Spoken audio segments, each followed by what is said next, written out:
Depression in freezing point.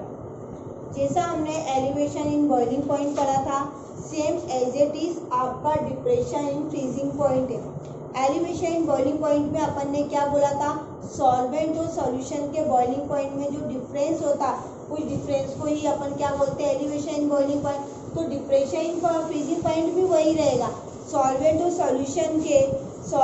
Solution के freezing point में जो डिफरेंस आएगा उसको ही अपन क्या बोलते हैं, डिप्रेशन इन फ्रीजिंग पॉइंट। क्योंकि देखो अब आप बताइए, सॉल्वेंट को एक तरफ आप, फ्रीजिंग पॉइंट का मतलब क्या होता है, सबसे पहले तो जिस पे कोई भी लिक्विड फ्रीज होना क्या कर दे बेटा, स्टार्ट कर दे, जमना क्या कर दे, स्टार्ट कर दे, तो वही उसका क्या कहलाता है, फ्रीजिंग पॉइंट। क्या कहलाएगा उसका, freezing point.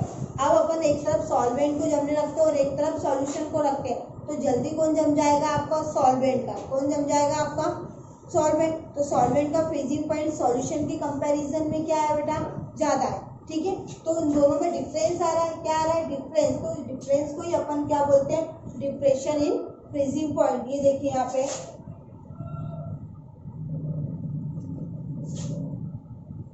Depression in freezing point, denote करेंगे इसको डेल टी एफ से, तो यहाँ पे आएगा फ्रीजिंग पॉइंट किसका ज्यादा था, सॉल्वेंट का, इसके कंपैरिजन में सॉल्यूशन। तो ये मिल गया अपन को last equation, depression in freezing point मिल गया अपने को। ठीक है, अब अपन यहाँ पे बात करेंगे मोलर फ्रीजिंग डिप्रेशन कांस्टेंट। किसकी बात करेंगे, मोलर फ्रीजिंग डिप्रेशन कांस्टेंट। सिर्फ एक वर्ड का ही डिफरेंस है, बी की जगह यहाँ पे क्या लग जाएगा, एफ लग जाएगा। बाकी पूरा की पूरा डेरिवेशन हमारा किसके जैसे है, एलिवेशन इन बॉइलिंग पॉइंट की जैसे, पूरा एज इट इज है आपका डेरिवेशन। तो वो आपको करने की जरूरत नहीं है, केवल बी की जगह क्या लगाना, एफ। और तीसरा क्वेश्चन हमारा यहाँ पे बनेगा, calculation of molecular mass of solute bye depression in freezing point. मतलब अब आपको किसके लिए निकालना है, एमबी के लिए निकालना है, डिप्रेशन इन फ्रीजिंग पॉइंट। तो एज इट इज जो अपन ने एलिवेशन के लिए निकाला था सेम है, बस बी की प्लेस पे क्या आ जाएगा, हमारा एफ आ जाएगा। बाकी पूरा क्या है, सेम है। मतलब अगर आप एलिवेशन इन बॉइलिंग पॉइंट पढ़ रहे हैं तो सेम एज इट इज क्या आ जाएगा, हमारा depression in freezing point. Elevation in boiling point में 3 क्वेश्चन थे, same depression in freezing point में भी क्या है, 3 क्वेश्चन हमारे। हमने कॉलिगेटिव प्रॉपर्टी से स्टार्ट किया था ये न्यू टॉपिक। उसमें relative lowering in vapour pressure हो गया 1, सेकेंड आपका एलिवेशन इन बॉइलिंग पॉइंट हो गया, और थर्ड आपका डिप्रेशन इन फ्रीजिंग पॉइंट, और फोर्थ टॉपिक है आपका ऑस्मोटिक प्रेशर। ठीक है, ऑस्मोटिक प्रेशर में सबसे पहले हम समझेंगे सेमी परमेबल मेम्ब्रेन। इसको समझेंगे अपन semi permeable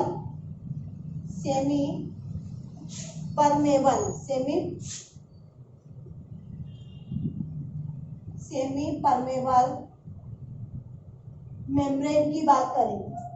semi permeable membrane क्या होती है, सेमी परमेबल मेम्ब्रेन ऐसी मेम्ब्रेन, हम सभी सॉल्वेंट और सॉल्यूट सभी जानते हैं, ऐसी मेम्ब्रेन ये है हमारी, एक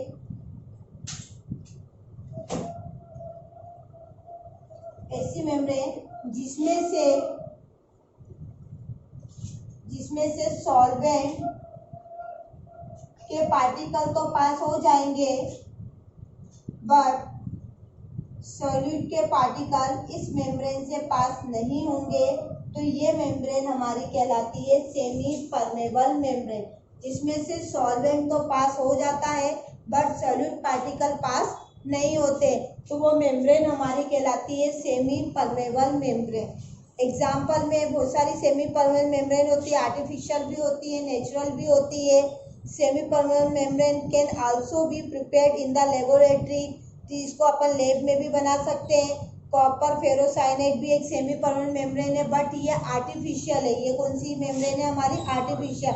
और गॉड ब्लैडर ये हमारी नेचुरल सेमी परमेबल मेम्ब्रेन, मतलब ये आर्टिफिशियल भी होती है और नेचुरल भी होती है। अब यहाँ से हम बात करेंगे ऑस्मोसिस की प्रोसेस की। ये तो हमने सेमी परमेबल मेम्ब्रेन की बात करी थी, अब हम बात करेंगे ऑस्मोसिस की प्रोसेस की, कि पहले ऑस्मोसिस की बात करेंगे कि ऑस्मोसिस क्या होता है, और उसके बाद हम ऑस्मोटिक प्रेशर की बात करेंगे कि ऑस्मोटिक प्रेशर क्या होता है। तो ध्यान से समझिए पहले ऑस्मोसिस। ऑस्मोसिस की प्रोसेस की अपन बात कर रहे हैं अब कि ऑस्मोसिस की प्रोसेस क्या होती है। ऑस्मोसिस की प्रोसेस का मतलब होता है बेटा मॉलिक्यूल का लो कॉन्सेंट्रेशन से हाई कॉन्सेंट्रेशन की तरफ मूव करना, वो कहलाता है हमारा ऑस्मोसिस।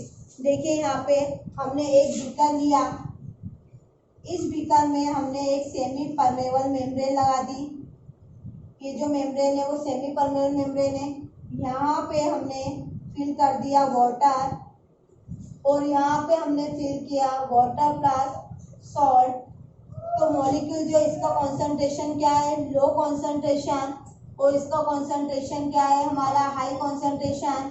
इसका हाई कॉन्सेंट्रेशन है, तो जो वाटर के मॉलिक्यूल है वो लो से हाई की तरफ क्या करते हैं, मूव करते हैं। अगर वाटर मॉलिक्यूल लो से हाई की तरफ जा रहे हैं तो ये प्रोसेस कहलाती है हमारी ऑस्मोसिस की प्रोसेस कहलाती है। मॉलिक्यूल का low concentration to high concentration flow होना ही क्या कहलाएगा हमारा ऑस्मोसिस। तो इसकी डेफिनेशन होगी the spontaneous flow of solvent molecule from the solution of lower concentration to the solution of higher concentration through the semi permeable membrane is called osmosis। तो इसको हम क्या बोलेंगे, ऑस्मोसिस। मतलब सेमी परमेबल मेम्ब्रेन के through molecule का low concentration से high concentration की तरफ जाना ही क्या कहलाएगा हमारा ऑस्मोसिस। अब हमारा नेक्स्ट आ जाता है यहाँ पे ऑस्मोटिक प्रेशर। किसकी बात करेंगे हम, ऑस्मोटिक प्रेशर। अगर जब मॉलिक्यूल लो से हाई की तरफ जा रहे हैं तो यहाँ पे हम एक एटमॉस्फेरिक प्रेशर लगा देते हैं।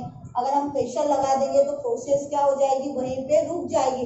तो ऑस्मोसिस की प्रोसेस को रोकने के लिए जो प्रेशर लगाया गया है वो प्रेशर ही हमारा कहलाता है ऑस्मोटिक प्रेशर। क्या कहलाएगा हमारा, ऑस्मोटिक प्रेशर कहलाता है। ठीक है, ध्यान से समझना इसको एक बार फिर से। ऑस्मोटिक प्रेशर क्या होता है, ऑस्मोटिक प्रेशर का मतलब होता है ऑस्मोसिस की प्रोसेस को जो रोक दे। ऑस्मोसिस की प्रोसेस को लगाने के लिए जो हम प्रेशर लगाते हैं, वो प्रेशर लगाएंगे तो उससे ऑस्मोसिस की प्रोसेस क्या हो जाएगी, रुक जाएगी। तो ये प्रोसेस ही क्या कहलाती है हमारी, ऑस्मोटिक प्रेशर। ये हो गया हमारा सेमी परमेबल मेम्ब्रेन मैंने बस समझा दिया, ऑस्मोसिस समझा दिया, ऑस्मोटिक प्रेशर समझा दिया। इसके बाद ये 3 क्वेश्चंस हो गए। फिर हमारा right difference between osmosis and diffusion. ये क्वेश्चंस आपको लिखना है कि डिफरेंस बहुत इंपॉर्टेंट है और उसको भी आपको करना है। ऑस्मोटिक प्रेशर क्वेश्चन एग्जाम में ऑस्मोटिक प्रेशर पे आ जाएगा। What is osmotic pressure, right it's formula, 2 marks में पूछ लेगा। तो ऑस्मोटिक प्रोसेस तो मैंने अभी आपको समझाई थी कि जो ऑस्मोसिस की प्रोसेस को क्या कर दे, रोक दे। मतलब रोकने के लिए जो हम प्रेशर अप्लाई करते हैं वो प्रेशर ही क्या होगा हमारा, ऑस्मोटिक प्रेशर। ऑस्मोटिक प्रेशर को हम किससे डिनोट करते हैं, पाई से। तो क्या फॉर्मूला क्या होता है, NB अपॉन में V इंटू RT। इस इक्वेशन क्या रख देंगे इसको 1, बट वी नो दैट हम जानते हैं NB इक्वल क्या होगा हमारा WB अपॉन में MB। इसके पहले वाले फॉर्मूले में हम पढ़ चुके हैं ये। तो NB की वैल्यू हम यहाँ पे पुट कर देंगे तो पाई इक्वल